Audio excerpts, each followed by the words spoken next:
Honorable Prime Minister Shri Narendra Modi ji, Honorable Minister of State Shri Muralidhar Mahal ji, Chairman of IATA Board of Governors Peter Albers, Director General IATA Mr. Willie Walsh, Managing Director Indigo Rahul Bhatia ji, business leaders of the global industry and distinguished delegates, good evening and namaste. It is my immense privilege to welcome all of you to the 81st Annual General Meeting and World Air Transport Summit of IATA hosted here in India, which is the global aviation capital. आप सभी को भारत में स्वागत है. I must begin by mentioning that the IATA AGM 2025 is happening at the right place, at the right time, in the presence of the right leader, Shri Narendra Modi ji, who is a visionary leader shaping India's growth story with his unparalleled clarity, unwavering conviction, and unyielding commitment.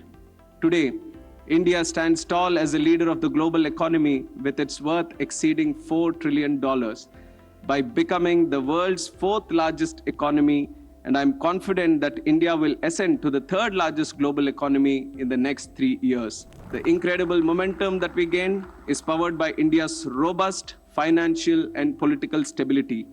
And at the center of this is our transformative leadership by the direction of Honorable Prime Minister.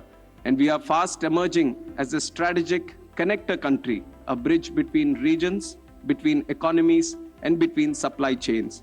And with India's strategic geographical position, abundant resources, and vast human talent, India is a natural connector of the skies and aviation as well. And Honorable Prime Minister's presence today underscores the paramount importance India places on aviation, airline partners, and on global collaboration. I commend IATA for its long-standing contribution towards global aviation, and today in organizing this big event, bringing together over 1,700 delegates and including more than 200 airlines across the globe, creating a powerful platform for dialogue between industry leaders, stakeholders, and government authorities. I would like to say that this is the time for innovate in India, integrate in India, and invest in India. And over the past decade, the transformation of India's aviation landscape has been nothing short of phenomenal.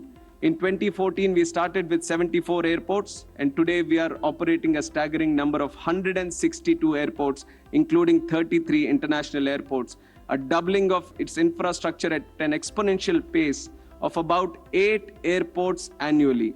Guided by our Prime Minister's Amrit Kal vision, we are committed to building 50 more airports in the next 5 years, and by the Viksit Bharat plan that we have by 2047, we aim to have more than 350 airports.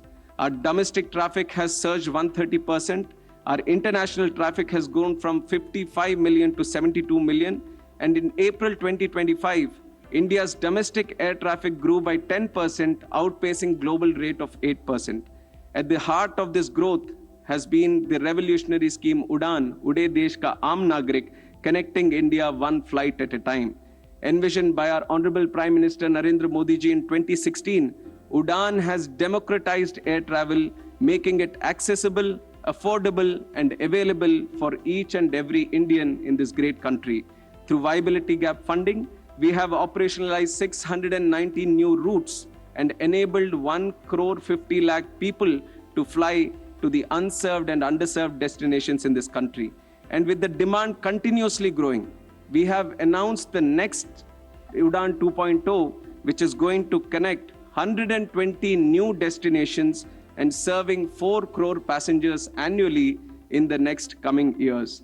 And this is a clear invitation to global airlines to serve the rapidly growing regional transport market in India. So let us go ahead for fly to India, fly in India, and fly with India.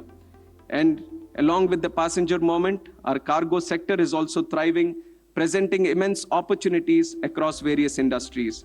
By 2047, we aim to handle 21 million metric tons, a 6-fold increase, solidifying India's position as a global logistics powerhouse.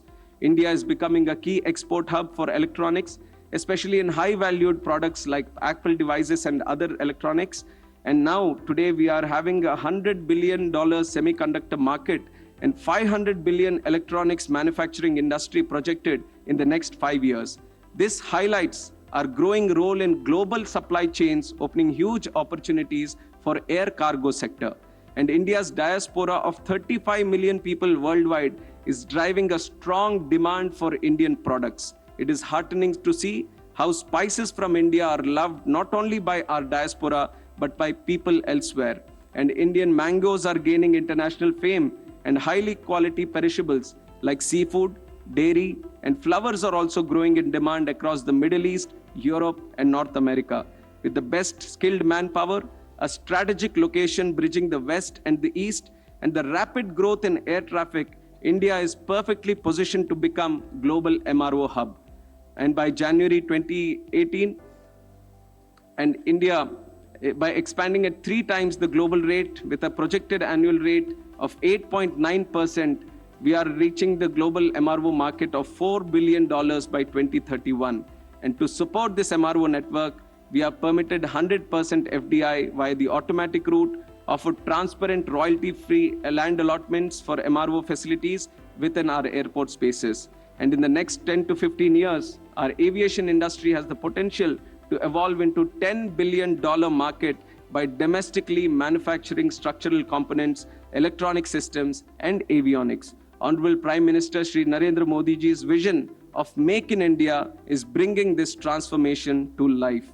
The 2 final assembly lines, one of C-295 military aircraft, one for H-130 and H-125 helicopters, all these are giving a huge boost to the Make in India initiative. And this is a powerful testament to the quality, reliability, and innovation of our homegrown talent. And looking ahead, we have 2,200 aircraft orders which are expected to join our fleet in the Indian skies. And I believe that this creates unprecedented opportunities for manufacturers, MRO providers, and the lessors. With 80% of Indian commercial aircraft fleet being leased, this reform translates into estimated $5 billion annual lease revenue opportunity for global lessors and financiers. And this we are further facilitating with the landmark legislation recently passed by the Indian Parliament, the Protection of Interest in Aircraft Objects Act 2025, which aligns us with the Cape Town Convention. Now India has taken a step further in strengthening its aircraft leasing system. And on top of that, we have Special Gift City, which has been the brainchild of our Honorable Prime Minister Narendra Modi ji, which has got the right ecosystem for flourishing global leasing business in the country.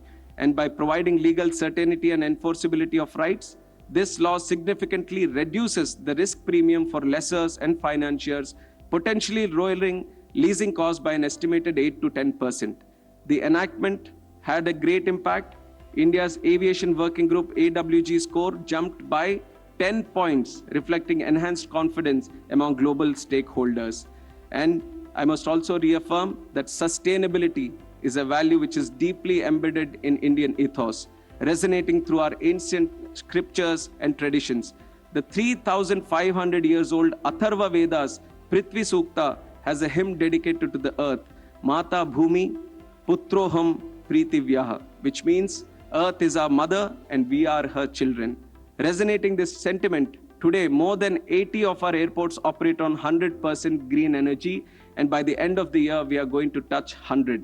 And Bengaluru Airport is a good example, being the first in Asia to achieve carbon neutrality. And with over 750 million metric tons of available biomass, India has the capacity to become a global leader in SAF production. And we have set ambitious SAF targets also, 1% blending by 2027, 2% by 2028, and 5% by 2030, reflecting our commitment to a greener future. I invite global stakeholders to seize this opportunity and collaborate with India. While SAF is still in its nascent stage, let us work collectively to decarbonize aviation and shape a more sustainable future for global aviation. And also, empowerment and respect of women is deeply rooted in Indian culture. As our ancient saying goes, Yatra Naryastu Pujyante Ramanta Tatra Devata, where women are honored, prosperity follows. Under the visionary leadership of our Honorable Prime Minister, we are striving to make aviation model of inclusivity. Today, 15% of Indian pilots are women, a remarkable achievement compared to the global average of 5%. And with IATA's goals, we have issued an advisory encouraging all stakeholders to increase the participation of women in the aviation workforce to 25% in the coming years. Together, let us ensure that aviation not only connects but also empowers. And in conclusion, I extend my heartfelt congratulations to IATA on 81 years of exemplary leadership, representing 350 airlines and over 80% of global air traffic.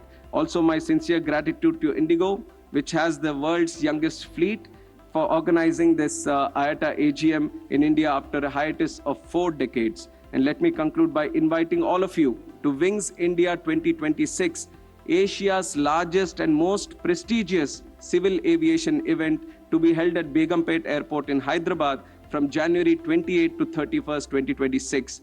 By fostering open dialogue among global leaders, CEOs, government authorities, and industry players, Wings India 2026 will explore opportunities not only for India, but also for the global aviation sector.